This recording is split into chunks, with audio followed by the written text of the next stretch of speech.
বোধে ভোগার পর অবশেষে ভারতের ইতিহাসে নৃশংসতম ধর্ষণ ও হত্যাযজ্ঞের উন্মোচন করেছেন দলিত সম্প্রদায়ের এক ব্যক্তি।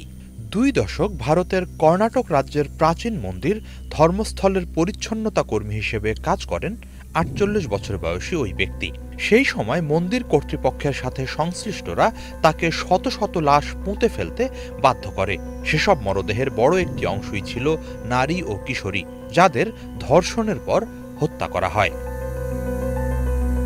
আল জাজিরার বিশেষ এক প্রতিবেদনে বলা হয়েছে, প্রায় ১২ বছর আত্মগোপনে থাকার পর জুলাইয়ের শুরুতে পুলিশের কাছে আত্মসমর্পণ করেন ধর্মস্থল মন্দিরের সাবেক ওই পরিচ্ছন্নতা কর্মী।